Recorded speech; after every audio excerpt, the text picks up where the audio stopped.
Hello viewers, இன்றைக்கி evening என்ன snacks பண்ணலான்னு யோசித்தேன். சாம்பாருக்கு வாங்கின வெள்ளை பூசணிக்காயும் கேரட்டும் மீதி இருந்தது.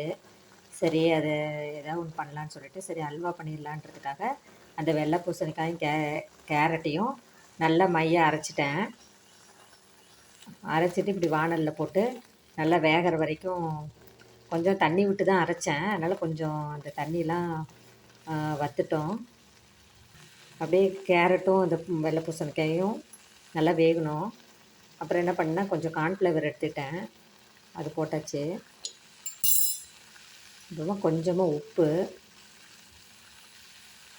போட்டுட்டு நல்லா வணக்கலாம். அதை கார்ன்ஃப்ளவரில் நல்லா அப்படியே போட்டிங்கன்னா நல்லா அதிலேயே மெல்ட் ஆயிரும். இந்த வால்நட்டு பாதாம் எல்லாம் இருந்துச்சு, காஞ்ச திராட்சை எல்லாம் அதிலே போட்டுறேன். நல்லா வணக்கலாம். எப்போ வந்து இந்த கேரட்டும் வெள்ளை பூசணிக்காயும் வெந்துருச்சுன்னு தெரியுதோ கொஞ்சம் அப்படியே ஷைனிங்காக இருக்கும். சர்க்கரை எவ்வளோ எடுத்துருக்குறோமோ, ஒரு கப்பு கேரட்டு விழுதுன்னா அதே அளவுக்கு இல்லைன்னா 3/4 கப்பு சர்க்கரை போட்டுக்கலாம். நான் இன்றைக்கி கொஞ்சம் கம்மியாக தான் போடுறேன். அதில் மிக்சியில் என்ன இந்த கேரட்டு வெள்ளை பூசணிக்காயெல்லாம் நல்லா அடிக்கலை. சரி, அதுவும் வெந்துருச்சுன்னா நல்லா கடிச்சு சாப்பிட்றதுக்கு ஒரு டேஸ்ட் வரும்னு அப்படியே விட்டுட்டேன். அப்படியே இந்த மெல்ட் ஆகிற வரைக்கும் விட்டுறலாம். சர்க்கரை அப்படியே கிளறி கொடுக்கலாம்.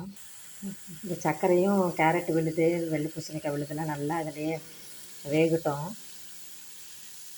நல்லா கிளறிக்கிட்டே இருக்கணும். அதை தண்ணி வற்றுற வரைக்கும் நல்லா ஷைனிங்காக வர்ற வரைக்கும் வச்சுக்கலாம்.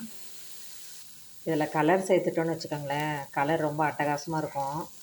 இப்போ நல்லா வெந்துருச்சு. இந்த சமயத்தில் பார்த்திங்கன்னா நம்ம நெய் ஊற்றிக்கலாம். நெய் நல்லா தாராளமாக எவ்வளோ நாளும் ஊற்றலாம். எவ்வளோக்கெல்லாம் நெய் அதிகம் ஊற்றுறீங்களோ அந்த டேஸ்ட் நல்லா வந்துடும்.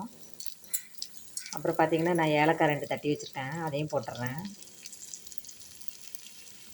பச்சை கருப்பும் போடுறேன், அது போட்டிங்கனாலும் டேஸ்ட் நல்லா தூக்கலாக இருக்கும். நெய் ஊற்றினா வாசனை சும்மா கம ரொம்ப நல்லா இருக்குது.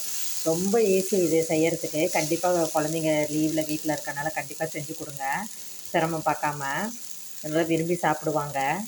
வீடியோ பார்த்துட்டு அப்படியே விட்டுறாதீங்க, ரொம்ப ஈஸி. வெறும் சர்க்கரை கேரட்டை மிக்சியில் அடித்து அப்படியே நெய் ஊற்றி கிளறிட்டிங்கன்னா அந்த டேஸ்ட் வந்துடும். கண்டிப்பாக செஞ்சு பாருங்கள். அட்டகாசமான கேரட் அல்வா ரெடி ஆகிடுச்சி. கண்டிப்பாக குழந்தைங்களுக்கு செஞ்சு தாங்க.